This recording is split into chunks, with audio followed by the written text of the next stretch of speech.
শিক্ষা গ্ৰহণ হ'ল প্ৰতিজন মানুহৰ মৌলিক অধিকাৰ। সেইবাবে ভাৰত চৰকাৰে 14-16 বছৰ বয়সলৈকে যাতে প্ৰতিজন ল'ৰা-ছোৱালীয়ে স্কুলীয়া শিক্ষা লাভ কৰিব পাৰে তাৰ বাবে সুন্দৰ আৰু দৃঢ় পদক্ষেপ হাতত লৈছে। কিন্তু আমাৰ ছাত্ৰ-ছাত্ৰী আৰু অভিভাৱকবৃন্দৰ বহুতেই এটা গভীৰ সমস্যাত ভোগে। সেয়া হ'ল যে দশম শ্ৰেণী অৰ্থাৎ HSLC পৰীক্ষাত উত্তীৰ্ণ হোৱাৰ পিছত বা 12 শ্ৰেণী বা HS উত্তীৰ্ণ হোৱাৰ পিছত এনে কি বিষয়ত শিক্ষা গ্ৰহণ কৰিব যাৰ ফলত তেওঁলোকে নিজৰ মন পচন্দৰ শিক্ষা গ্ৰহণ কৰিব পৰাৰ লগতে ভৱিষ্যতে এটা উৎকৃষ্ট উপাৰ্জনৰ পথ লাভ কৰিব পাৰে, এটা সুন্দৰ কেৰিয়াৰ গঢ়ি তুলিব পাৰে। নমস্কাৰ, সকলোকে আমাৰ চেনেললৈ আৰু আজিৰ ভিডিঅ'টোলৈ স্বাগতম জনাইছোঁ। আজি আমি এই ভিডিঅ'ৰ যোগেদি জানিবলৈ কিছু প্ৰয়াস কৰিম যে HSLC উত্তীৰ্ণ হোৱাৰ পিছত একাদশ শ্ৰেণীত বিজ্ঞান, বাণিজ্য, কলা যিকোনো এটা শাখাৰ নামভৰ্তি কৰাৰ বিপৰীতে আমি অন্য কি কি ধৰণৰ পাঠ্যক্ৰমত নামভৰ্তি কৰিব পাৰোঁ যাৰ দ্বাৰা ভৱিষ্যতে আমি এটা সুন্দৰ কেৰিয়াৰ গঢ়ি তুলিব পাৰিম, এটি সুন্দৰ জীৱিকা লাভ কৰিব পাৰিম। আহক আমি ভিডিঅ'টো আৰম্ভ কৰোঁ। ITI কোৰ্চেছ বা ITI পাঠ্যক্ৰমসমূহ HSLC উত্তীৰ্ণ হোৱাৰ পিছত আমি ITI পাঠ্যক্ৰমত নামভৰ্তি কৰিব পাৰোঁ। ITI পাঠ্যক্ৰমৰ সময়সীমা 6 মাহ, 1 বছৰ, 2 বছৰ আৰু কিছুমান পাঠ্যক্ৰমত 3 বছৰ হয়। ITIৰ ফুল ফৰ্ম হৈছে ইণ্ডাষ্ট্ৰিয়েল ট্ৰেইনিং ইনষ্টিটিউট। ITI পাঠ্যক্ৰমৰ অন্তৰ্গত বিষয়সমূহ হৈছে automobile, beautician, computer hardware, computer operator আৰু প্ৰগ্ৰেমিং এছিষ্টেণ্ট, কাটিং আৰু tailoring, dairy, desktop publishing operator, diesel mechanic, draughtsman mechanical, draughtsman civil,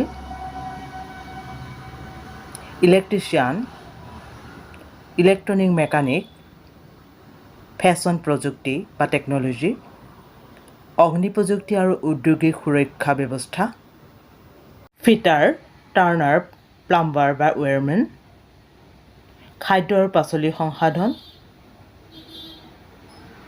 খাদ্য উৎপাদন, ফ্ৰণ্ট অফিচ এছিষ্টেণ্ট,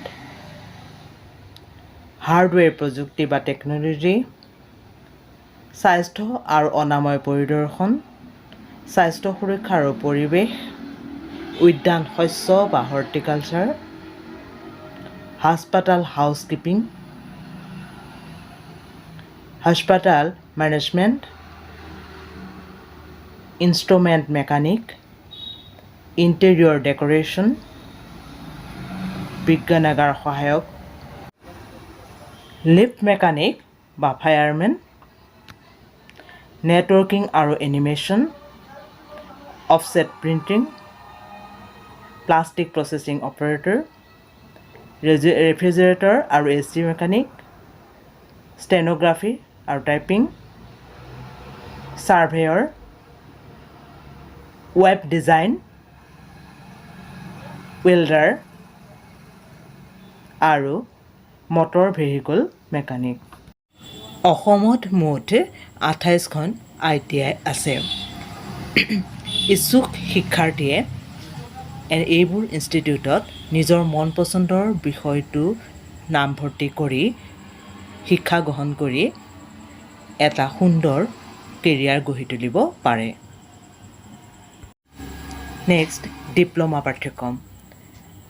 দশম শ্ৰেণী উত্তীৰ্ণৰ পিছত ছাত্ৰ ছাত্ৰীসকলে একাদশ শ্ৰেণীত নামভৰ্তি নকৰাকৈ ডিপ্ল'মা কৰ্চতো নামভৰ্তি কৰিব পাৰে।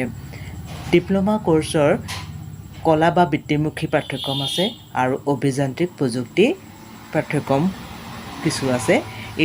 এই দুয়োটা শাখাতে কি কি ধৰণৰ বিষয় আছে আমি আলোচনা কৰোঁ আহকচোন। কলা আৰু বৃত্তিমুখী পাঠ্যক্ৰম সময়সীমা 1 বছৰৰ পৰা 3 বছৰ পৰিৱেশ্য কলা নৃত্য নাটক অভিনয় কণ্ঠ আৰু বাদ্য সংগীত নাট্য ৰচনা এপেৰেল ডিজাইনিং আৰু ফেব্ৰিক প্ৰযুক্তি applied and fine arts cinematography সাজসজ্জা আৰু সাজ প্ৰস্তুত পৰিচালনা আৰু TV production fashion designing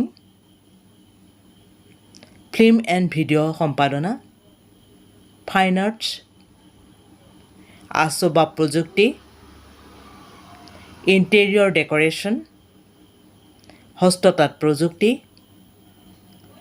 jewellery designing আৰু প্ৰস্তুতকৰণ চামৰা সামগ্ৰী আৰু জোতা চেণ্ডেল প্ৰস্তুতকৰণ গ্ৰন্থগাৰ আৰু তথ্য বিজ্ঞান ফটোগ্ৰাফী আৰু বাণিজ্যিক কলা ইঞ্জিনিয়াৰিং এণ্ড টেকন'লজি অৰ্থাৎ অভিযান্ত্ৰিক প্ৰযুক্তিৰ ডিপ্ল'মা পাঠ্যক্ৰমসমূহ হৈছে এনেধৰণৰ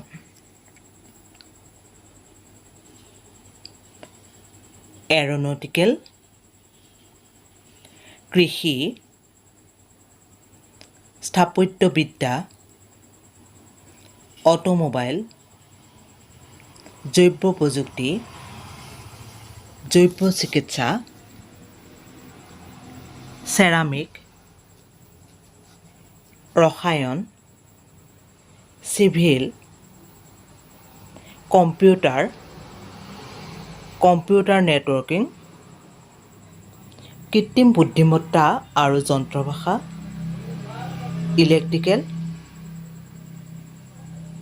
ইলেক্ট্ৰনিক্স এণ্ড কমিউনিকেশ্যন পাৰিপাৰ্শ্বিক ফেব্ৰিকেশ্যন টেকন'লজি ঔদ্যোগিক আৰু প্ৰডাকশ্যন তথ্য প্ৰযুক্তি ইনষ্ট্ৰুমেণ্টেশ্যন এণ্ড কণ্ট্ৰল উৎপাদন marine mechanical mechatronics metallurgy mining petrochemical প্ৰযুক্তি plastic power electronics printing technology বয়ন আৰু যাতায়ত আশা ৰাখিছোঁ ভিডিঅ'টোৰ পৰা শিক্ষাৰ্থীসকল আৰু তেওঁলোকৰ অভিভাৱকসকল উপকৃত হৈছে কেৰিয়াৰ গাইডেন্সৰ দ্বিতীয় ভিডিঅ'টি অতি সোনকালেই আপোনালোকৰ ওচৰলৈ লৈ অনা হ'ব ধন্যবাদ